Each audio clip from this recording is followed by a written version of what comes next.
9월 19일 금요일 역대하 5장 1절로 14절 궤 안에 담긴 언약입니다.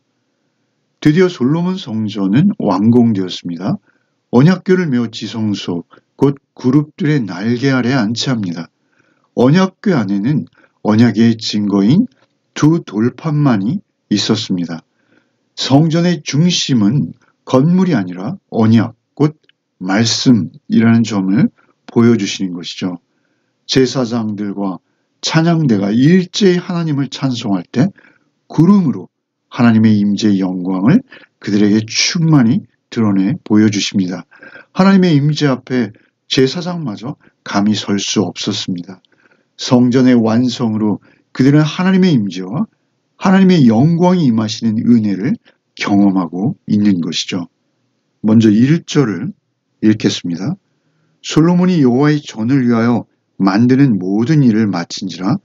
이에 솔로몬이 그의 아버지 다윗이 드린 은과 금과 모든 기구를 가져다가 하나님의 전 곳간에 두었더라. 이제 성전 건축은 드디어 끝났습니다. 건축은 끝났지만 건축에 소용될 것으로 여겨서 모아두었던 여러 값진 금과 은과 여타 다른 기구들은 아직도 많이 남아있었다는 것이죠. 그들이 얼마나 힘을 다해서 성전을 위해 헌신했는지 미루어 알 수 있는 상황입니다. 아버지 다윗과 솔로몬 자신만이 아니라 전체 백성들의 헌신으로 모여진 하나님 앞에 드려진 소중한 자산들인 것이죠. 그 모든 것을 귀하게 여겨 하나님의 전 곳간에 모아서 보관합니다. 하나님의 백성들이 자신들의 재능과 재물을 자원하는 마음으로 하나님 앞에 올바르게 사용할 때 하나님께서는 넉넉하고도 남음이 있게 하십니다. 하나님의 역사는 이루어지고 하나님의 영광이 그곳에 임하게 되는 것이죠. 또한 성전은 외형적으로 인간의 손으로 세워진 것처럼 보이지만 절대 그렇지 않다는 것입니다. 하나님을 향한 그들의 믿음과 헌신을 하나님께서 받으셔서 하나님의 언약 안에서 하나님께서 친히 준비하신 하나님의 집, 하나님의 성전이기도 한 것입니다. 2절로 10절을 읽겠습니다. 이에 솔로몬이 여호와의 언약궤를 다윗성 곧 시온에서부터 메어 올리고자 하여 이스라엘 장로들과 모든 지파의 우두머리 곧 이스라엘 자손의 족장들을 다 예루살렘으로 소집하니 7째 달 절기에 이스라엘 모든 사람이 다 왕에게로 모이고 이스라엘 장로들이 이름에 레위 사람들이 궤를 매니라. 궤와 회막과 장막 안에 모든 거룩한 기구를 메고 올라가되 레위인 제사장들이 그것들을 메고 올라가매 솔로몬 왕과 그 앞에 모인 모든 이스라엘 회중이 궤 앞에서 양과 소로 제사를 드렸으니 그 수가 많아 기록할 수도 없고 셀 수도 없었더라. 제사장들이 여호와의 언약궤를 그 처소로 메어드렸으니 곧 본전 지성소 그룹들의 날개 아래라. 그룹들이 궤 처소 위에 날개를 펴서 그 궤와 그 채를 덮었는데 그 채가 길어서 궤에서 나오므로 그 끝이 본전 앞에서 보이나 밖에서는 보이지 아니하며 그 궤가 오늘까지 그곳에 있으며 그 궤 안에는 두 돌판 외에 아무것도 없었으니 이것은 이스라엘 자손이 애굽에서 나온 후 여호와께서 그들과 언약을 세우실 때 모세가 호렙에서 그 안에 넣은 것이더라. 시온성 다윗의 궁궐 마당 천막에 있던 언약궤를 예루살렘 성전의 지성소로 메어서 옮깁니다. 국가적 행사입니다. 이스라엘의 장로들과 모든 지파와 우두머리들 곧 족장들을 다 모으고 7째 달 절기에 언약궤를 옮기는 것이죠. 특별히 7째 달 절기라고 기록하고 있죠. 유대력으로 7째 달은 새해입니다. 그 새해를 알리는 나팔절과 7월 10일 대속죄일 그리고 장막절의 절기가 있는 달입니다. 특별히 7월 10일 대속죄일이 들어가 있는 것이죠. 성전은 예수 그리스도의 모형입니다. 예수께서 대속의 제물이 되기 위해 오신 분이시기에 성전의 가장 중요한 의미는 예수 그리스도의 대속과 연결되는 것이 너무나도 당연한 것입니다. 성전이 세워지는 것은 큰 기쁨이요. 또한 십자가 고난으로 화목 제물이 되어서 대속죄를 비교할 수도 없는 그 속죄의 은혜를 베푸신 주님의 은혜가 거기서 예표되어지고 있다는 것이죠. 또한 그 중심에 언약궤가 있습니다. 성전은 건물이 아니라 언약궤이죠. 하나님께서는 언약의 말씀으로 하나님 자신을 드러내시는 분이십니다. 이제 하나님의 임재가 머무는 장소로서 성전의 언약궤가 모셔지는 것은 하나님의 영광이 임하는 상징이 되는 것이죠. 이것은 신약에서 예수께서 하나님의 임재와 영광의 완전한 현현으로 오시는 것이 실현될 것을 예표하는 것입니다. 요한복음 1장 말씀에 말씀이 육신이 되어 우리 가운데 거하시니 하나님의 영광 이렇게 기록되고 있죠. 예수님은 하나님 자신이십니다. 우리 가운데 임하신 말씀의 완성이시며 참된 임마누엘로 우리와 함께 하시는 분이시죠. 하나님의 존재 방식도 언제나 언약의 말씀이라는 점이죠. 내가 주님과 동행한다라는 것은 우리가 성전된 삶을 산다라는 것은 주의 말씀을 따라 사는 것입니다. 그 어두운 세상 속에서 주의 말씀을 빛으로 삼아 인생길을 간다는 것이죠. 10절에 궤 안에 두 돌판 외에는 아무것도 없었다라고 되어 있죠. 그 두 돌판은 모세가 호렙산에서 넣은 바로 그 돌판입니다.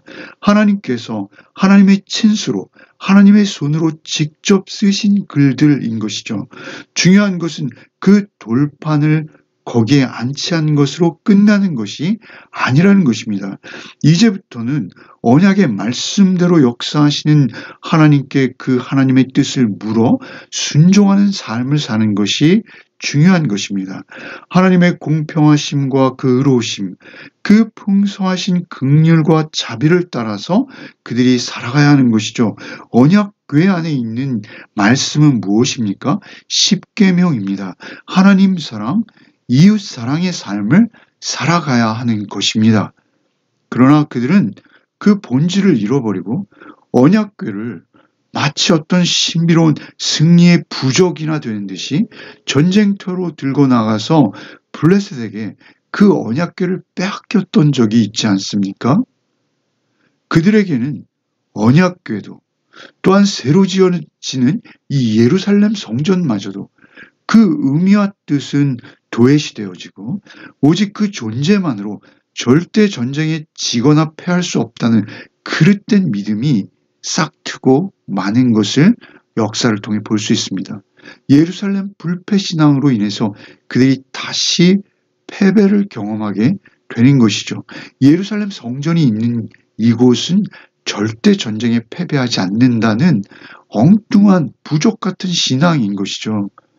그렇게 많은 경험을 했으면서도 과연 솔로몬이 이 성전 건축을 이룬 후에도 그 나머지의 삶을 끝까지 말씀을 따라 순종하는 삶을 살아냈는가? 라는 점은 참으로 심각한 질문이라 하지 않을 수 없습니다. 뿐만 아닙니다. 그 다윗의 위를 계승했던 솔로몬 이후의 왕들, 그 유다의 왕들이 과연 그 언약궤의 말씀에 의지해서 그들이 나라를 섬겼나요? 대단히 중요한 말씀입니다. 오늘 역시 우리도 말씀을 묵상하고 있습니다. 그럼에도 우리가 이 말씀 앞에 어떤 모습인지 우리는 우리 자신을 늘 점검해야 합니다.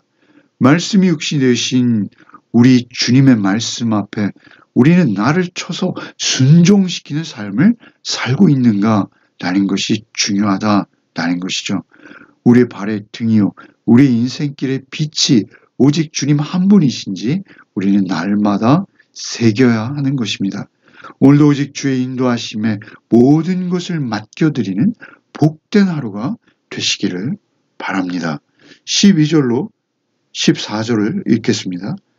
이때에는 제사장들이 그 반열대로 하지 아니하고 스스로 정결하게 하고 성소에 있다가 나오매 노래하는 레위 사람 아삽과 헤맘과 여두둔과 그의 아들들과 형제들이 다 세마포 옷을 입고 제단 동쪽에 서서 재금과 비파와 수금을 잡고 또 나팔 부는 제사장 120명이 함께 서 있다가 나팔 부는 자와 노래하는 자들이 일제히 소리를 내어 여호와를 찬송하며 감사하는데 나팔을 불고 재금을 치고 모든 악기를 울리며 소리를 높여 여호와를 찬송하여 이르되 선하시도다 그의 자비하심이 영원히 있도다 하매 그때 여호와의 전에 구름이 가득한지라 제사장들이 그 구름으로 말미암아 능히 서서 섬기지 못하였으니 이는 여호와의 영광이 하나님의 전에 가득함이었더라. 제사장들이 나와서 찬양이 울려 퍼지는 순간 구름이 성전을 가득 채우는 것이죠. 이 구름은 출애굽기 40장에서 성막이 완성되었을 때와 동일한 하나님의 임재의 영광의 상징입니다. 이스라엘의 예배와 봉헌의 절정은 이 하나님의 임재로 빽빽한 구름으로 인해서 제사장들이 제대로 서서 제사를 집전할 수도 섬길 수도 없는 상황이 되어버리는 것이죠. 얼마나 두렵고 영광스러운 순간이었을까요? 구름은 구약 성경 전체를 통해서 하나님께서 이스라엘 백성에게 자신의 모습을 나타내실 때 등장하는 단골 현상입니다. 죄 많은 인간이 하나님을 눈으로 직접 뵌다면 결코 살아남을 수 없었기에 하나님께서 하나님을 스스로 숨기시는 현상이 구름인 것입니다. 우리 역시 동일한 것이죠. 그럼에도 우리는 다만 중보자 되신 예수께서 우리를 하나님 앞으로 인도하신다라는 것입니다. 예수님의 생애와 인격과 성품을 통해서 우리는 하나님의 영광을 배울 수 있는 것입니다. 예수께서 친히 나를 보는 자는 나를 보내신 이를 보는 것이다. 이렇게 생전에 말씀하셨죠. 예수님의 영광은 십자가에서 가장 놀랍도록 드러내 보여주시는 것입니다. 또한 승천하심으로 보이셨고 이제는 성령님을 통해서 우리에게 증언해 주시는 것입니다. 물론 마지막 때가 이르면 우리의 눈으로도 직접 하나님을 배울 수 있는 날이 반드시 있을 것입니다. 다만 우리는 하루하루 우리 각자의 삶의 영역에서 삶 가운데 성경에 드러난 말씀이 육신되신 주님의 인격과 사역과 성품을 따라서 살아가는 것입니다. 오늘도 오직 십자가 대속 그 은혜 안에 나를 구원하신 주님을 바라보며 하루를 살아내는 복이 저와 여러분에게 있기를 바랍니다. 잠시 기도하겠습니다. 오늘 주신 말씀을 통해서 우리의 삶의 중심이 말씀이며 그 말씀이신 예수 그리스도를 통해 하나님의 임재와 영광을 깨닫게 하시니 또한 감사를 드립니다. 오늘 하루도 오직 주님만 바라보며 주의 말씀 따라 순종하는 삶을 살아내게 하여 주시옵소서. 우리 각자의 삶이 주의 임재와 영광으로 가득한 성전된 삶이 되기를 간절히 소망하오니 주 성령께서 우리와 온종일 동행하여 주시옵소서. 예수 그리스도 이름 받들어 간절히 기도드리옵나이다. 아멘.